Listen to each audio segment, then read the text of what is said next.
Again, we try to give information to our viewers, trying to at least give them some help. Just as a wrap-up scenario, though, on the bond side, what is it that you see in the future for bonds? I say that corporate debt, the bonds, 5 years and shorter, should do very well. Okay. Because you're going to participate in the economic growth, and you'll get more than you'll get for the treasuries. Question is, right now we have the Fed continuing to pump our system, keeping liquidity in, and right now making the promise that they're not ready to raise rates yet, giving you 14 months, maybe 24, but we do know the guaranteed bet rates are going to go up, and we just can't tell you exactly when it's going to happen other than yes, it will. Now the question is, when rates start to go up with folks, again, how far and how fast are we going to see some actions like this happen? I think what's going to happen is the Fed is going to overstay their welcome.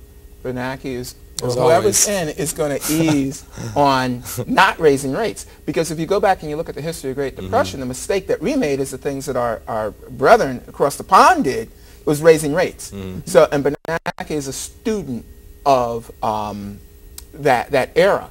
And he's also, for the people here in Chicago should know, he was very close to the famous economist at your alma mater, Milton Friedman. In fact, he was there for his 90th birthday.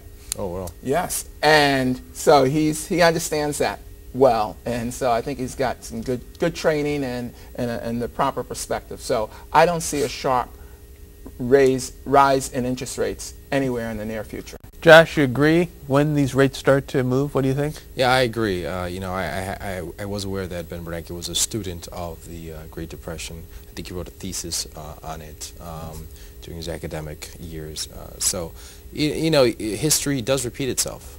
And given that history does repeat itself, and he studied history, I don't think that he's going to be raising rates anytime soon. Okay.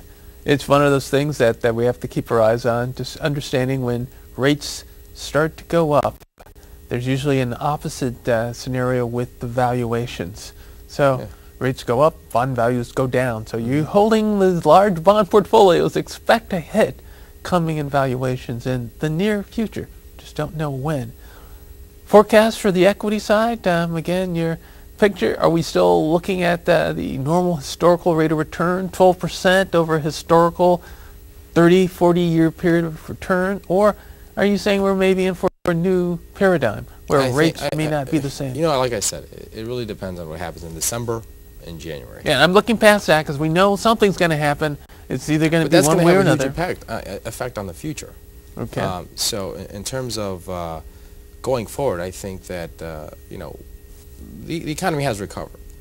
We're going to continue to recover. And I think that even though we institute these cuts in the military and Medicare and various government programs, I think the economy will be able to take the hit, but you're going to have a lot of volatility in the equity markets. Got it. We just got to navigate through that volatility, which would probably be between December and June. So you have to be tactical, and we hope that you have a tactical advisor. Got it. You see, the one thing I wanted to mention to people to allow them to understand why we recommend a diverse portfolio of both stocks and bonds is that when you're concerned about the return of capital and relative safety, you want to focus on bonds. When you want to capture the upside return, capital appreciation, and take some risk and participate in growth, you have a portion in equities, and that's why we like to have the portfolios diverse, some bonds along with some equities. Got it. Absolutely. And that's a normal good process that we use at SDN, the format, to promote at least growth in one's portfolio, to retain the wealth, and to expand its actual development. So things that we focus on. But we've been here for a while, gentlemen, and talked about a lot of great things for people. And thanks again for all the information and education you've given to our listening audience. Our pleasure. And again, the time flies by so quickly, we don't really get into the battles of really what's going to happen, because you guys didn't want to hit and battle out and say,